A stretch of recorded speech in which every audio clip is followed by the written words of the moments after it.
Hoje no Metrópolis, brasileiros na disputa do Grammy.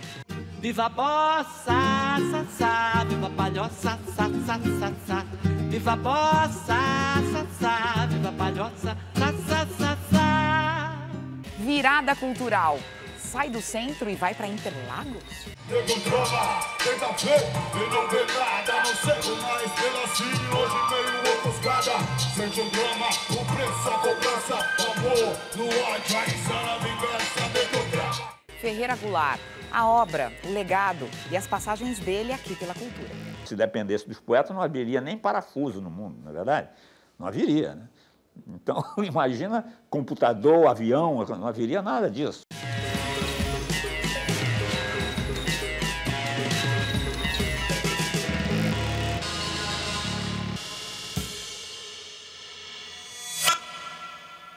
Ferreira Goulart, o intelectual das letras e das artes, um homem de opiniões e atitudes fortes, questionador, crítico, inclusive dele mesmo.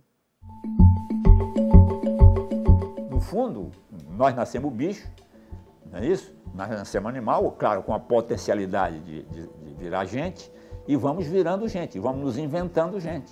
E uma das formas de a gente se inventar é a poesia. O bicho Ferreira Goulart nasceu com o nome de José Ribamar Ferreira, em São Luís do Maranhão, em 1930. Passou por vários campos da arte, mas começou com a poesia. Era uma descoberta da própria poesia, né? A descoberta da morte, da falta de sentido da existência. Eu arrebentei com tudo. Então é muito diferente do que é hoje. E ao arrebentar com tudo, eu caí numa perplexidade total, quer dizer, fiquei sem rumo. Aí vem a fase da poesia concreta, né? O concreto, os poemas espaciais. Goulart participou da exposição que marcou o início da poesia concreta no Brasil, com Décio Pignatari, Augusto e Haroldo de Campos. Depois se afastou e se tornou crítico do movimento, fundando o grupo dos Neoconcretos, com Lígia Clark e Hélio Oiticica. Nós éramos um grupo bastante solidário. Sempre com fortes questionamentos. Eu não vou ficar fazendo, não sou artista plástico, não vou ficar fazendo escultura. É quando, enquanto isso no Brasil, o Jânio renuncia, eu estou em Brasília, volto para o Rio, surge o CPC da Uni, entra o João Goulart, e aí eu me engajo na luta política, salto fora do problema literário. Exilado pela ditadura militar, ele viveu na União Soviética, no Chile e na Argentina. Esta máquina Olivetti é a máquina que me acompanhou durante o exílio, né? Foi nela que eu escrevi, em Buenos Aires, em 1975, o Poema Sujo, né? Considerado o seu trabalho mais célebre, o Poema Sujo tem 100 páginas e chegou ao Brasil numa fita cassete trazida por Vinícius de Moraes. E rolo eu agora no abismo dos cheiros que se desatam na minha carne, na rua. O flerte com as artes plásticas foi constante. Sempre gostei de artes plásticas, né? Não é por acaso que eu me tornei crítico de arte, né? Como se diz, todo cara que não consegue fazer arte vira crítico, né? Um crítico duro. No livro Argumentação contra a Morte da Arte, de 1993, já dizia que a arte contemporânea estava em declínio, tanto pela falta de talento dos artistas, como pela condescendência dos críticos.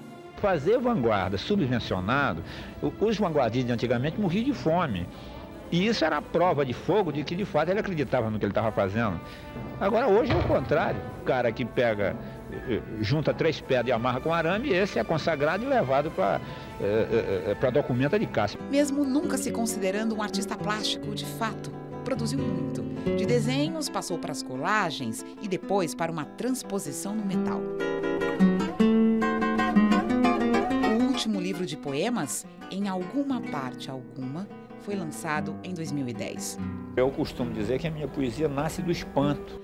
Como disse o historiador Sérgio Buarque de Holanda, há mais de 30 anos, Goulart era o nosso único poeta maior dos tempos de hoje. Meu poema é um alarido, basta apurar o ouvido.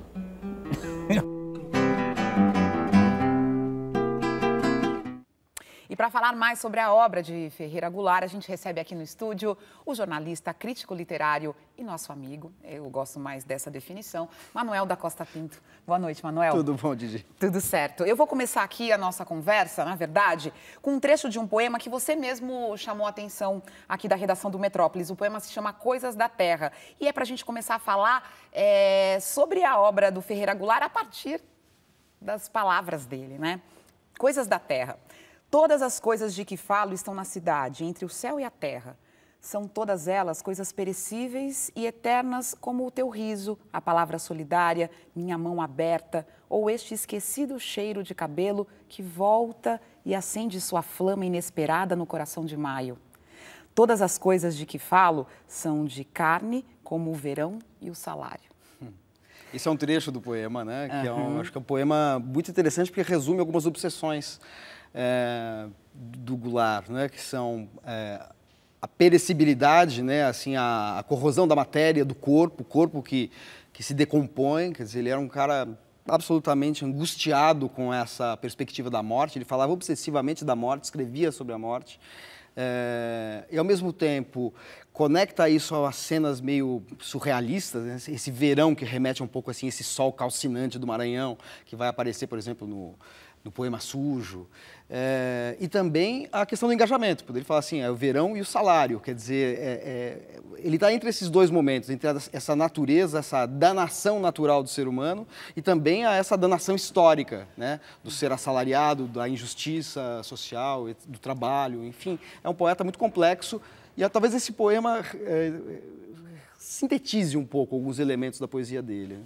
Na sua resposta você falou o salário como essa representação de um poeta engajado, mas a gente não pode dizer só, você disse que ele é complexo, não é só um poeta engajado. Né? Ele não é só um poeta engajado, não é só um vanguardista, não é só um poeta de caráter existencial, ele é tudo isso, né? É tudo isso.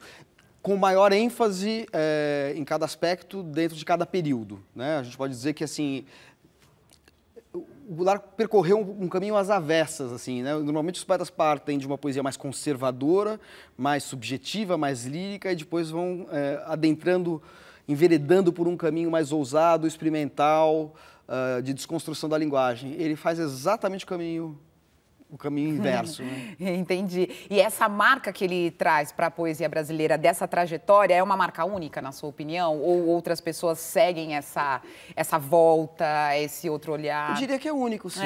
Pelo menos entre os grandes poetas, se a gente tivesse que... Quem for escrever a história da poesia brasileira do século XX e começo do século XXI, vai ter o Goulart, sem dúvida alguma, entre os grandes poetas. E ele tem essa marca. Porque ele começa com um livro chamado A Luta Corporal, que acaba com um poema chamado Roceiral, que é uma implosão da sintaxe, dos próprios fonemas das palavras. Daí ele tem um momento de caminho em comum com a poesia concreta dos irmãos Campos, né? Das Pinhatari, enfim. Depois ele passa para um momento de engajamento na época do governo João Goulart. Ele faz o oposto disso, ele faz uma poesia engajada, proselitista, ele mesmo odiava. Ele faz romances de cordel, chamavam romances de cordel, ele emulava, imitava assim, os cordelistas nordestinos, com mensagens ligadas a mensagens políticas, na época do CPC, né, o Centro Popular de Cultura da UNE, às vésperas do golpe militar, e eu acho que ele chega na voz dele mesmo, nos anos 70, quando ele está no exílio. E é nos anos 70 que ele cria um dos seus livros e poemas mais importantes. Mais importantes, sem dúvida. Eu acho que os dois... Esse poema que você leu está dentro da Noite Veloz, não é isso? Dentro da Noite Veloz. Exato, que é um livro do mesmo ano em que ele escreve o Poema Sujo, sendo que o Poema Sujo, que é 75, ele escreve na Argentina, esse ele publica no Brasil em 75, mas no ano da publicação desse livro ele escreve o Poema Sujo. Onde que está a câmera? Aqui. Aqui. Opa, tá vendo que a falta de prática faz? Aê. Então, esse aqui é o Poema Sujo, isso aqui é uma edição, essa aqui é a segunda edição, que é, na verdade, uma reimpressão da primeira edição. Tá vendo que ele é um poema que tem um fluxo de palavras, assim, que lembra um pouco uma coisa, um jorro de prosa, por isso ele é publicado nesse formato horizontal. Ele escreve esse poema que dá um pouco a embocadura do que virá depois. Em muitas vozes, em alguma parte alguma, que são livros que combinam uma certa náusea existencial, uma consciência da mortalidade e também uma contemplação meio atônita, perplexa dos desastres da história.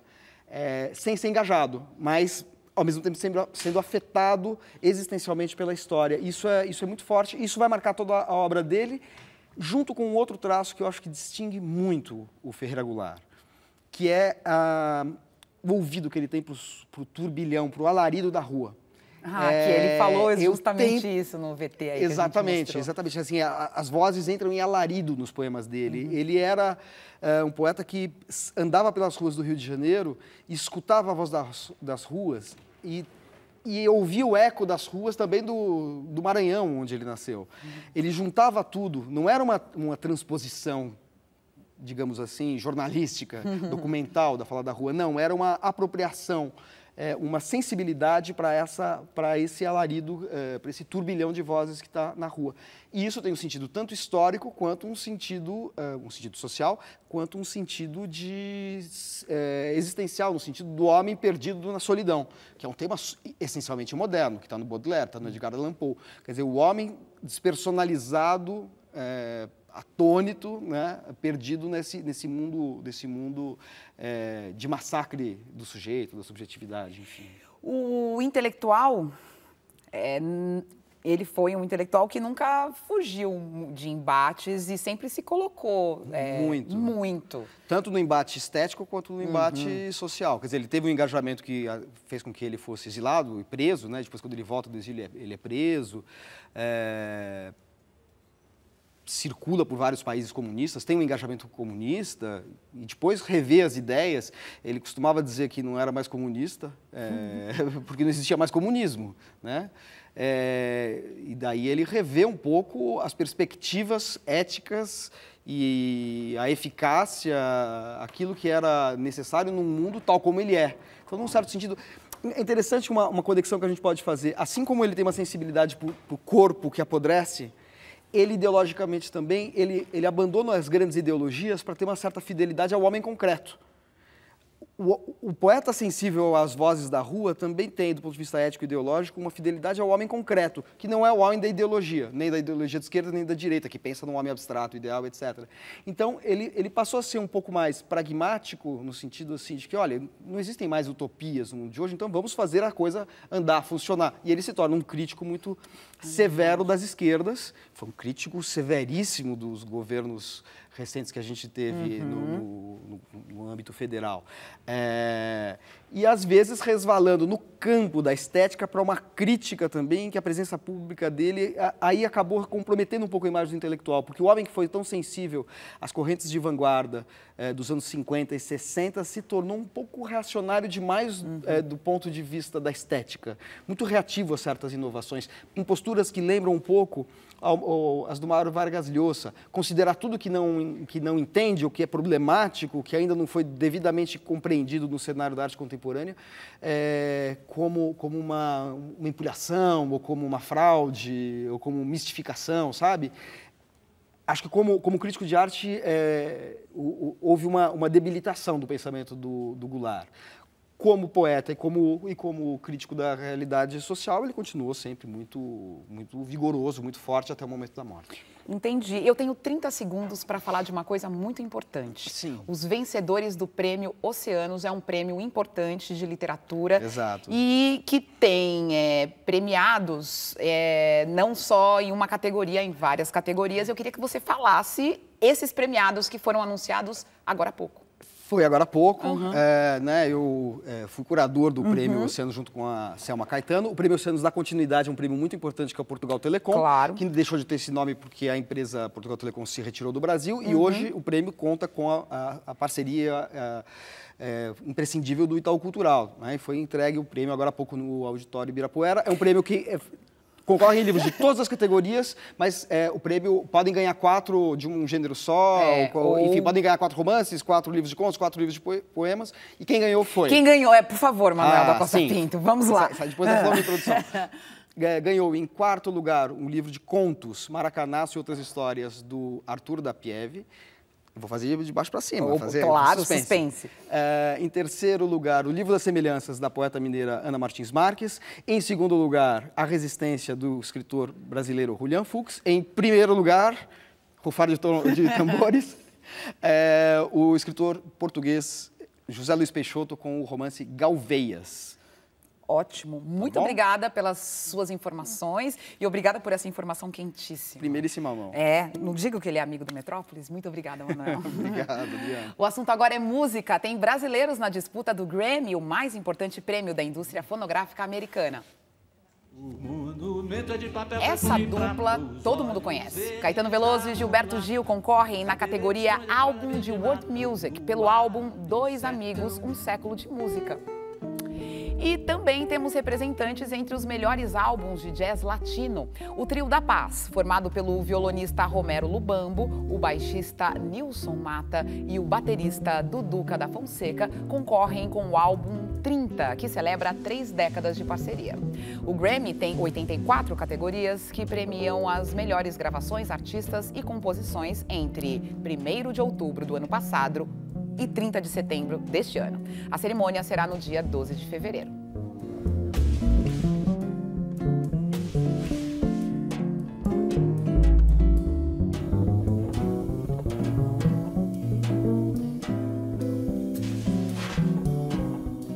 Os maiores destaques da festa devem ser Adele e Beyoncé, que disputam os principais prêmios: álbum do ano, gravação do ano e canção do ano. Agora, uma dica para a semana, na verdade, 4. São exposições com entrada gratuita aqui em São Paulo e 2 delas só vão até domingo, preste atenção.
A virada cultural paulistana pode ter a essência totalmente modificada. O prefeito eleito, João Dória, afirmou que pretende fazer a próxima virada do Autódromo de Interlagos, mantendo a programação por 24 horas. No encontro para empresários, o prefeito disse que o local tem mais segurança, acessibilidade e funcionalidade. A virada foi criada em 2005, na gestão de José Serra, inspirada no Festival Nuit Blanche, que acontece todos os anos em Paris. A ideia era promover a ocupação e a revitalização do centro da cidade. Nos últimos anos, o evento foi expandido, com apresentações em centros culturais e em céus em bairros mais afastados, além de unidades do Sesc. Mas a decisão da mudança de endereço ainda não é definitiva. O futuro secretário municipal de Cultura, André Sturm, afirmou ao Metrópolis que a virada não será confinada a Interlagos e vai continuar, sim, acontecendo no centro da cidade. Estamos ainda reverberando aí uma conquista muito feliz, né? Toda a equipe do Metrópolis está satisfeita, está orgulhosa com a conquista do prêmio da Associação Paulista dos Críticos de Arte pela iniciativa cultural nas artes visuais. E a gente agradece agora as palavras do presidente da APCA, José Henrique Fabri Rolim. Um programa importantíssimo para as artes em São Paulo, porque o programa Metrópolis é um roteiro, né, diário para você seguir o evento cultural da cidade. Quer dizer, é perfeito, não tem como. É a única TV que faz isso, né? TV aberta, né? Que tem uma programação específica que promove a arte. O destaque do programa é a cobertura que vocês dão para as artes visuais, né? Que é total, né? Exposições importantes, todas as exposições. Até o Triunfo da Cor, vocês descobriram também, que ganhou o prêmio também, o Triunfo da Cor, né? No Centro Cultural Banco do Brasil. Que excelente exposição. Muito obrigada. 250 mil fotos da vida do ex-governador e prefeito Mário Covas foram doadas ao Arquivo Público do Estado de São Paulo. As imagens foram digitalizadas e, a partir de fevereiro do ano que vem, estarão disponíveis na página do governo na internet. Mas quem quiser vê-las pessoalmente, uma parte está em exposição no Palácio dos Bandeirantes, sede do governo do Estado.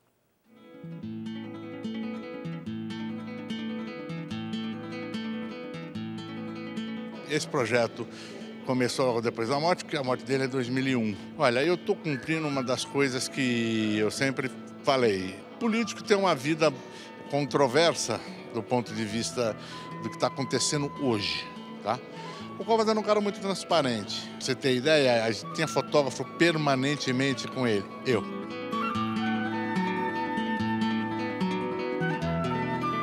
Nós já recebemos esse acervo fotográfico todo digitalizado do período do governador Mário Covas, do seu trabalho. Isso vai ter um grande valor histórico, né? Cada uma delas que veio hoje aqui me contou uma historinha. Ah, no dia da inauguração de tal coisa, todo mundo tem uma história. E isso tudo foi mais ou menos documentado. É disso que se trata, é a possibilidade das pessoas contarem histórias a partir daí.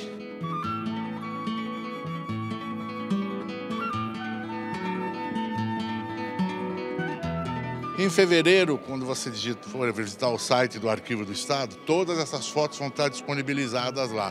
Então é fonte de pesquisa histórica do que foi a política em São Paulo, no Brasil, porque tem a campanha dele de presidente também, de 1982 para cá. É a vida do Mário Covas em imagens.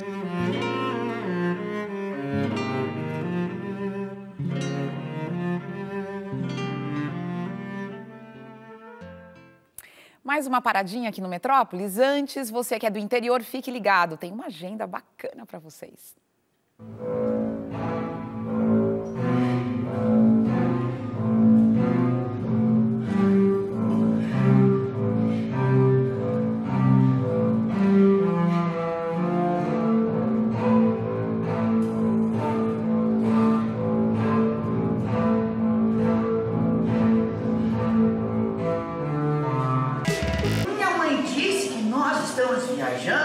Porque borboletas, elas sentem vontade de voarem juntas, né? E como a mamãe foi separada da outra borboleta, ela então quis procurá-la, já que a guerra acabou e todas as borboletas foram soltas. A pia tá cheia de louço, o banheiro parece que é de botiquim. A roupa toda amarrotada e você nem parece que gosta de mim. A casa tá desarrumada, nenhuma vassoura tu passa no chão. Meus dedos estão se colando de tanta gordura que tem no fogão. Oh, seu lagar feio, você não vai me ver mais, seu lagar feio.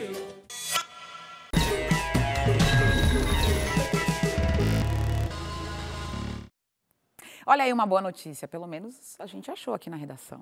Kleber Mendonça Filho, diretor de Aquários, de O Som ao Redor, vai assumir a coordenação de cinema do Instituto Moreira Salles. Ele será responsável pela programação das salas de São Paulo e Rio de Janeiro, além dos lançamentos das coleções de DVD do Instituto. Por falar nisso, temos novidades em relação à nova sede do Instituto Moreira Salles na Avenida Paulista. Foi divulgado que essa sede vai ser inaugurada em julho do do ano que vem. O Centro Cultural vai ter área de exposições, um cine-teatro para promover mostras de filmes, espetáculos, seminários e debates, além de uma biblioteca inteiramente dedicada a publicações fotográficas. O mais importante, toda a programação deve ser de graça, assim como o acervo aberto ao público. Você já viu o novo clipe da Cell? Varanda Suspensa é o segundo vídeo do álbum Tropics, que deu à cantora e compositora o Grammy Latino, 4 prêmios Multishow, além do troféu APCA como Artista do Ano. Dirigido por Indira Dominici, o clipe foi filmado em Super 8, pintado e alterado à mão.